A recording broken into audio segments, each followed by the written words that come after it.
Antagonist will now roll first before anything. And what this means is you can have every single antagonist check. Just for example, let's say I'm a Syndicate agent. And let's say I want to have a chance of rolling for Captain, and I want to have a chance of rolling for Antagonist. Well, that's totally fine. Now that I have Captain on high and Atmos Tech on medium, if I were to get the Antagonist roll, aka the Syndicate slot, I would spawn in as the Atmos Tech, because it's the only other job I have selected.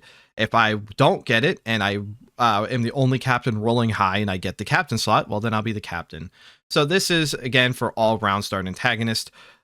Wizard and Nuke Ops, I think we're already exempt against this. Without getting into technicals, it's simple. Antagonist always roll first regardless. So if you can have every command job, every security job, but if you get your antagonist slot, you'll get an Antag eligible role instead and be that antagonist. Smuggler Stashes have been added to the game, and very essentially they are just satchels that can be anchored under floor tiles to be hidden. T-ray scanners will reveal these, and even if you put stuff on top of it like a water tank or a table, this will shine through the most. There's a chance for these to spawn with random loot naturally on round start, and you would just have to pry open the tile and press E on it to examine it. You could then unanchor it and just wear it as a backpack, move the location, re-anchor it, etc. Syndicate agents can also purchase these for 2 telecrystals, and you can get a free one out of a hat clothesmate. There have been numerous changes and tweaks to the Paradox clone. Now you will fully copy things like implants.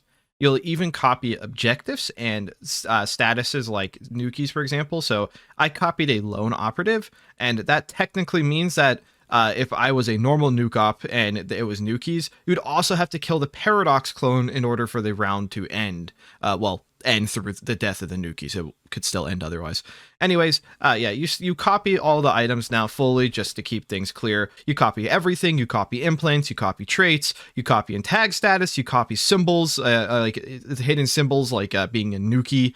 Literally, for the game's code, you are considered a nukie because you copy objectives. You will keep your insulated gloves, and you will still get the mechanical toolbox. So I think it's literally just in-hand items that do not get copied, and that's pretty much it.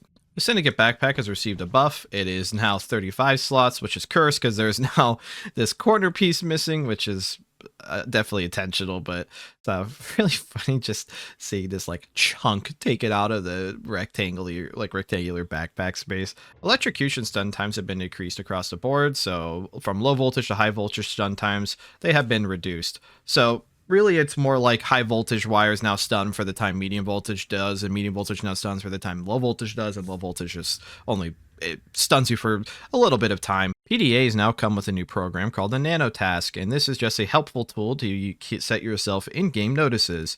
So I can set a notice saying important stuff to do, I don't know, and you can make it high priority and save it. You can even then re-click on it and print it out, and you'll get a piece of paper saying that you have a set task to do. You can also write a requester and have your priority done. So you can have a folder, a physical folder if you don't look at your PDA. You can put it out for somebody else if you want to see like what you're doing or what your job's to do. Once you're done with it, you can click done and it will exit off. Or you can just go in here, click it, and click delete, which I think probably helps a little bit more for mental tracking of it, but whatever works best for you. Cyborg's speech will now corrupt as they take incrementally more damage. So at full health, you'll talk just fine with no issues. But as you start taking some damage, you have a chance for your speech to start corrupting in funny ways. Even when you're fairly damaged but still standing, it'll be messed up but still legible. However, as you start entering more critically damaged states, once your low damage alert sounds, you can definitely start losing words or context to just your speech. And once you enter a critical state and beyond, and get closer to being fully destroyed, your speech becomes very hard to understand. There's also a screenshot I'll provide that shows just an example of a sentence getting corrupted as you take more damage, which was on the PR itself.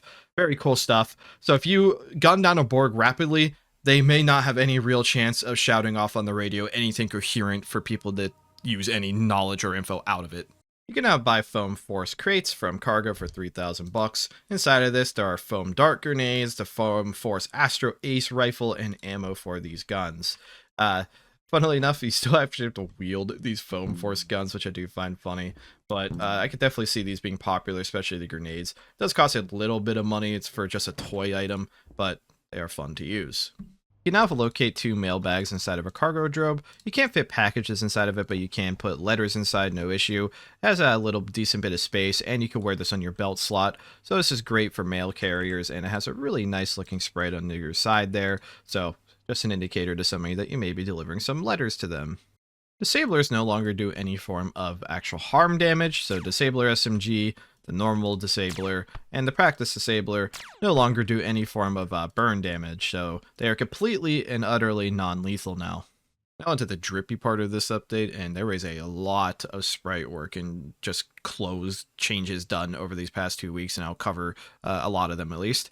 So to start off, senior coats, such as the senior researcher lab coat, can be clicked on, alt-clicked to zip it or unzip it, and if you equip it while it's unzipped, it looks awesome. But I think you do have to take it off to zip it up, so it could be a lost function if you aren't aware of this, but I'm covering it. It looks really nice, and I am personally a gigantic fan of it being unzipped, and I will be using this from now on. A lot of botanist produce has been resprited, and unfortunately they didn't seem to have their name in the changelog, so I went digging for it, and yes, I did end up finding it, so this person on screen is the one who made it. Also, quick screenshot of all the plants rather than trying to spawn them all in myself. I'm just using the screenshot from the PR to show how many plants have changed. There are also now Inhand sprites for all of this produce, so if somebody's walking around with a big old watermelon, you will see them carrying or cradling the watermelon. It's really nice looking. Even things like banana, which there's a few pixels there to see, you could definitely see it looking that way. It just adds more flavor to the world and makes it look more alive, and the sprites look fantastic. We're also now in-hand sprites for all the common medical items that didn't have it. For example, Bruce packs used to just look like ointment. Again, more awesome looking drip makes people, at a very quick glance, realize they have at least something in their hand and lets you investigate further, makes the world look more alive. And to combine these two, because I didn't know how to categorize it, there's a few like hats now that have more in-hand sprites, like the Cap's cap, for example, or Cap. Also, the Snake plushie now has a new in-hand sprite. It's utterly hilarious looking. It's awesome looking. And if you wear it on your neck, and now it looks like you're ready to go on a flight and take some mildly uncomfortable rest in a seat. It looks like a neck pillow, but it's a really silly sprite. I like it a lot, and I'm sure you're going to see people very much seeking it out due to the fact of how good it looks. And last but not least, on the in-hand sprites, there are now grenade in-hand sprites, or at least better versions. This is also fantastic, as like the stinger grenade has a distinct blue line in it. So if somebody's cooking a stinger grenade and throwing it at you, you'll now possibly have a better chance of seeing it in their hand without just knowing what type of grenade they're throwing or having to shift click and see what they're carrying. Again, all of these in-hand sprites are fantastic. You can now cook meatball on grill, or cook meatball twice as fast in the Donkco microwave, because that cooks faster now too. You can see the time even doubles. That's a beautiful meatball. There's been a bug fix that makes it so Borgs will no longer have their brain ripped out of their body when a salvage wreck despawns. There was a time period, I think, where the whole Borg despawned. Now there's a bug where only the brain gets ripped out, which is, I don't know, so pretty important. Now it's fixed where when the salvage wreck despawns, you will indeed keep your brain in your metallic body. Carp and station pets will now properly fight back against each other.